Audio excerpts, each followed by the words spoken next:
आपण आज टेन्स म्हणजे काळ यातील प्रेझेंट टेन्स याचे 4 प्रकार पडतात. त्यामध्ये चौथा प्रकार पाहणार आहोत. प्रेझेंट परफेक्ट कंटिन्युअस टेन्स पूर्ण किंवा चालू किंवा चालू पूर्ण वर्तमान काळ, पूर्ण अपूर्ण वर्तमान काळ असे याला म्हणतात. सोप्या भाषेत आपण समजून घेऊया. याची वाक्यरचना, याचा वापर, याची उदाहरणे. प्रेझेंट परफेक्ट कंटिन्युअस टेन्स चालू पूर्ण वर्तमान काळ. प्रेझेंट परफेक्ट कंटिन्युअस टेन्स हा काळ अशा क्रियेसाठी वापरला जातो ज्या क्रिया भूतकाळात सुरू झाल्या आणि त्या आतापर्यंत चालू आहेत किंवा नुकत्याच संपलेल्या आहेत आणि त्याचा परिणाम वर्तमानात दिसून येतो. उदाहरणार्थ, ती 2 तासापासून अभ्यास करत आहे. ती अजूनही अभ्यास करत आहे. अभ्यास करण्याची क्रिया चालू आहे. रचना, याचं स्ट्रक्चर, सब्जेक्ट प्लस हॅव किंवा हॅज प्लस बीन प्लस क्रियापदाचं चौथं रूप किंवा V plus ING, present participle plus object म्हणजे कर्म आणि इतर भाग. याच्यामध्ये लक्षात ठेवण्यासारखं काय आहे तर चौथा प्रकार आहे आणि चौथंच रूप आहे. क्रियापदाचं चौथं रूप म्हणजे ING रूपाला आपण चौथं रूप म्हणूया. उदाहरणार्थ, गो, वेंट, गॉन, गोईंग अशा पद्धतीने. मेक, मेड, मेड, मेकिंग अशा पद्धतीनं. याचे वाक्य पाहू आपण. होकारार्थी वाक्य positive subject have has plus been plus V1 plus ING किंवा क्रियापदाचं चौथं रूप अधिक प्लस ऑब्जेक्ट. उदाहरणे. Example, I have been studying for 2 hours. मी 2 तासापासून अभ्यास करत आहे. आयच्या पुढे हॅव येतं, बिन येतं. त्यानंतर क्रियापदाचं चौथं रूप स्टडीचं स्टडिंग फॉर 2 hours. याचंच आपल्याला नकारार्थी वाक्य जर बघायचं असेल तर पहा. निगेटिव्हमध्ये subject plus have has plus not plus been. इथं नॉट येतं फक्त. नॉट म्हणजे नाही, नकारार्थ. क्रियापदाचं चौथं रूप अधिक ऑब्जेक्ट. उदाहरण, मी 2 तासापासून अभ्यास करत नाही. I have not been studying for 2 hours.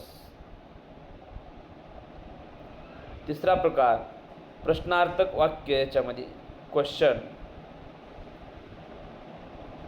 Have किंवा has plus subject plus been plus V1 plus ING plus object.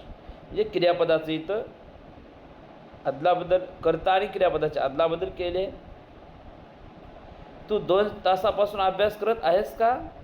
Have you been studying for 2 hours. Have you हॅवच्या ऐवजी हॅव यू असं आलेलं आहे आणि शेवटी प्रश्नार्थक चिन्ह आलेलं आहे.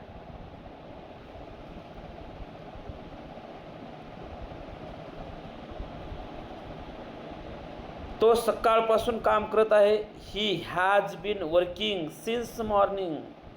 ही असेल तर हॅज येतं. He has been working since morning. तो सकाळपासून काम करत आहे. काम करण्याची क्रिया अजूनही चालू आहे. नकारार्थमध्ये he has not been working since morning. Has he been working since morning. तो सकाळपासून काम करत आहे का? हे has he been working since morning. तिसरं वाक्य, she has been ill for many days. ती अनेक दिवसापासून आजारी आहे. सी हॅज बीन, सीच्या पुढं हॅज येतं. नकारार्थीमध्ये काय? She has not been ill for many days. ती अनेक दिवसापासून आजारी नाही. She has not been ill for many days. प्रश्नार्थकमध्ये has she been ill for many days. ती अनेक दिवसापासून आजारी आहे का? Has she been ill for many days.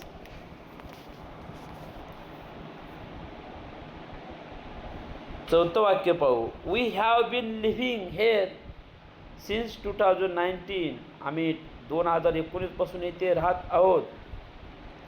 वीच्या पुढं ह्याव येतं. तर नकारात्मक काय? वी हॅव किंवा ह्याच नंतर फक्त नॉट घ्यायचं आहे. We have not been living here since 2019. आम्ही 2019 इथे राहत नाही. नकारार्थी आहे, नकार आहे. प्रश्नार्थक, तुम्ही 2019 इथे राहत आहात का? Have you been living here since 2019? प्रश्न सरळ सरळ आपल्या लक्षात आलं पाहिजे. पाचवं वाक्य. ते गेल्या आठवड्यापासून प्रवास करत आहेत. They have been travelling since last week. They have been travelling since last week. They have not been travelling since last week. ते गेल्या आठवड्यापासून प्रवास करत नाहीत.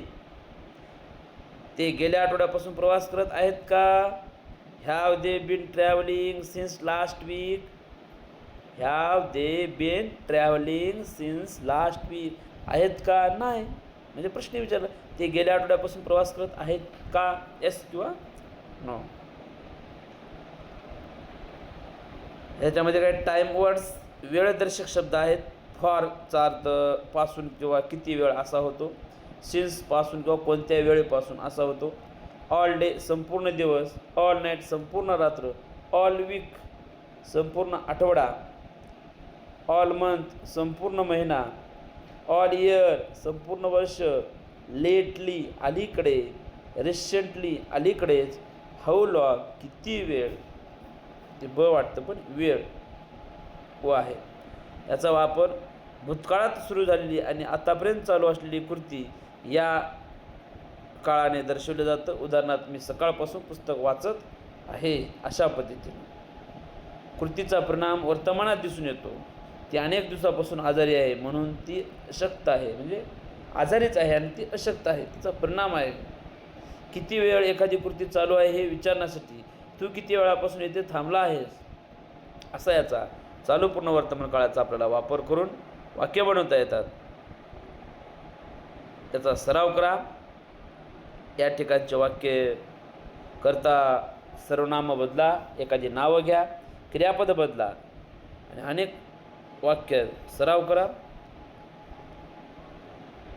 तुर्तास थांबूया. धन्यवाद.